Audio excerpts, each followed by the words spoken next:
Hello મિત્રો, good morning. તો સવારમાં હું તૈયાર થઈને ગઈ હતી કોલેજ પહોંચીને બધા મિત્રોએ કીધું કે ચાલો આપણે જઈએ મૂવી જોવા માટે.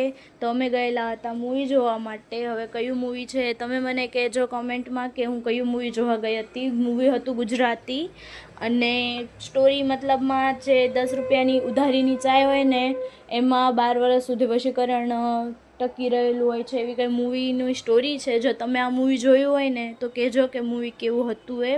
અને નોર્મલ એની લાઈફ કન્ટિન્યુ કરે છે, 12 વર્ષ પછી વશીકરણમાંથી નીકળી જાય છે. પછી એ સ્ટોરી એની ઇન્ટરેસ્ટિંગ છે અને મૂવી પણ બહુ મસ્ત છે. અમે ગયેલા હતા પછી નાસ્તો કરવા માટે અને હું છું મારા પપ્પાની પરી, તો હું ગયેલી ગાડી ચલાવીને. તો અમે ગયેલા હતા લાપીનોઝમાં અને ત્યાં અમે પિઝા અને વ્હાઈટ સોસ પાસ્તાનો ઓર્ડર કરેલો હતો. બટ વ્હાઈટ સોસ પાસ્તા મને બહુ નથી ખાસ લાગ્યા લાપીનોઝના, તો એટલે નહીં મગાવતા. તમે બી ટ્રાય કરજો. મળશું બીજા વિડીયોમાં, ત્યાં સુધી બાય બાય.